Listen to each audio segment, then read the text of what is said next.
नमस्ते। आज हम एक बहुत ही गहरे और कह सकते हैं छुपे हुए कनेक्शन की बात करेंगे। एक ऐसा कनेक्शन जो हमारे दिमाग और हमारे शरीर को जोड़ता है। और इसकी शुरुआत हम करेंगे बस एक नंबर से। एक ऐसा नंबर जो आपको चौंका देगा। तो आखिर वो कौन सी एक चीज़ है जो किसी बच्चे में गंभीर मानसिक बीमारी का खतरा 5 गुना तक बढ़ा देती है? इसका जवाब छुपा है हार्वर्ड के साइकियाट्रिस्ट डॉक्टर क्रिस पामर के काम में, और आज हम उसी पर बात करने वाले हैं। तो हमारा सफर कुछ ऐसा रहेगा। पहले देखेंगे कि ये संकट कितना गहरा है, फिर बात करेंगे इसके एक हैरान करने वाले मूल कारण की। हमारे शरीर का इंजन कैसे काम करता है वो समझेंगे, और फिर देखेंगे दिमाग और शरीर के बीच का चौंकाने वाला लिंक। इसके बाद हम इलाज के एक ऐसे पहलू पर भी नजर डालेंगे जो शायद समस्या को और बढ़ा रहा हो। और आखिर में हम बात करेंगे सेहतमंद होने के एक नए रास्ते की। तो ठीक है, चलिए शुरू करते हैं। देखिए, ये तो हम सब जानते हैं कि मेंटल हेल्थ की परेशानियां बढ़ रही हैं। ये कोई नई बात नहीं है, पर जिस तेजी से ये बढ़ रही है ना, वो असल में डराने वाली है। आप अंदाजा लगाइए, सिर्फ 2010 से लेकर अब तक एडीएचडी के जो केसेस हैं वो 3 गुना बढ़ गए हैं। 3 गुना! और ये कहानी सिर्फ एडीएचडी की नहीं है। पिछले 20 सालों को देखें तो ऑटिज्म के मामले 4 गुना तक बढ़ गए हैं। यही ट्रेंड हमें बच्चों में एंग्जाइटी में दिखता है, बाइपोलर डिसऑर्डर में, और तो और ईटिंग डिसऑर्डर या ओपियोइड से होने वाली मौतों के आंकड़े भी इसी तरह से ऊपर जा रहे हैं। तो सवाल ये उठता है कि इन खतरनाक आंकड़ों के पीछे असली जड़ क्या है, क्या हो रहा है?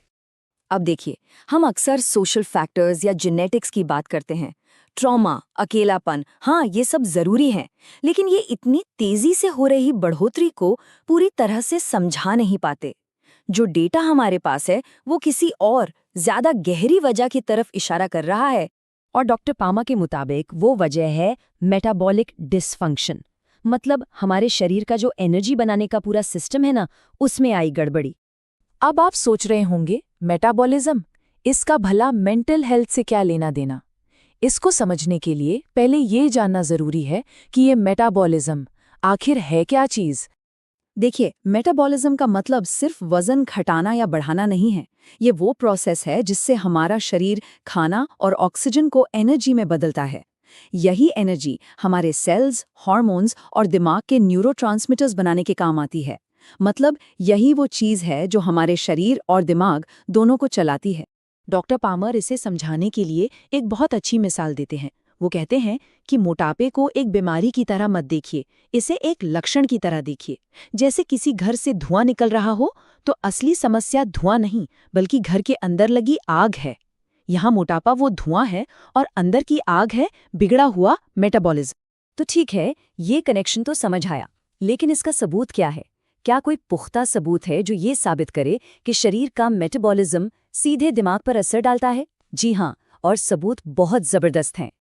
और ये हमें वापस उसी नंबर पर ले आता है जिससे हमने शुरुआत की थी। एक बहुत बड़ी स्टडी हुई जिसमें 5,000 से ज्यादा बच्चों को उनके जन्म से लेकर 24 साल की उम्र तक ट्रैक किया गया। और इस स्टडी के जो नतीजे आए वो सच में हैरान करने वाले थे। पता चला कि जिन बच्चों में 9 साल की उम्र में सबसे ज्यादा इंसुलिन रेजिस्टेंस था, इंसुलिन रेजिस्टेंस जो कि मेटाबॉलिक प्रॉब्लम का एक बहुत बड़ा साइन है, उन बच्चों में 24 साल की उम्र तक सिजोफ्रेनिया जैसी गंभीर मानसिक बीमारी होने का खतरा 500% ज्यादा था। जैसा कि डॉक्टर पामक खुद कहते हैं, ये कोई छोटी मोटी बात नहीं है, ये एक तरह से चेहरे पर तमाचे जैसा है। ये कनेक्शन इतना मजबूत है कि ये जेनेटिक कारणों से भी ज्यादा स्ट्रांग है। अब इस पूरी कहानी का एक और जरूरी और थोड़ा परेशान करने वाला पहलू भी है।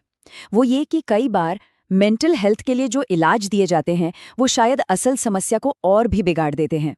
ये सुनने में अजीब लग सकता है, पर कई साइकियाट्रिक दवाइयों के जो ऑफिशियल साइड इफ़ेक्ट्स लिस्टेड होते हैं उनमें शामिल हैं बहुत ज़्यादा वजन बढ़ना, कभी-कभी तो साल भर में 100 पाउंड तक, प्री डायबिटीज़ या टाइप 2 डायबिटीज़ का खतरा, दिल की बीमारियों का खतरा बढ़ना और यहाँ तक कि समय से पहले मौत का रिस्क भी। ये सब क्या हैं? ये सब सीधे-सीधे मेटाबॉलिक प्रॉब्लम्स हैं। तो इससे खतरनाक साइकिल बन जाता है ना? एक मानसिक स्वास्थ्य की समस्या है, उसका इलाज एक ऐसी दवा से हो रहा है जो मेटाबॉलिक प्रॉब्लम को और खराब कर रही है, और यही मेटाबॉलिक प्रॉब्लम बदले में मानसिक स्वास्थ्य को और बिगाड़ सकती है। लेकिन यहाँ से एक उम्मीद की किरण भी निकलती है। ये हमें इलाज के एक बिल्कुल नए, एक इंटीग्रेटेड रास्ते की तरफ ले जाता है। तो फिर इसका हल क्या है? शायद कोई नई दवा नहीं, बल्कि हल उन बुनियादी चीजों में छुपा है जो हमारे मेटाबॉलिक हेल्थ को ठीक करती हैं। मतलब हमारा खान पान जिसमें साबुत चीजें हों, थोड़ी बहुत एक्सरसाइज और मूवमेंट, अच्छी गहरी नींद, तनाव को मैनेज करना और अपनी जिंदगी में एक मकसद और जुड़ाव महसूस करना। क्योंकि ये पिलर्स सिर्फ शरीर को नहीं बल्कि हमारे दिमाग को भी सेहतमंद रखते हैं। तो ये पूरी बातचीत हमें एक बहुत बड़े सवाल पर लाकर छोड़ देती है। क्या ऐसा हो सकता है कि जिसे हम मानसिक स्वास्थ्य का संकट समझ रहे हैं वो असल में एक मेटाबॉलिक संकट हो? और शायद अपने दिमाग को ठीक करने के लिए हमें शुरुआत अपने शरीर को ठीक करने से करनी होगी।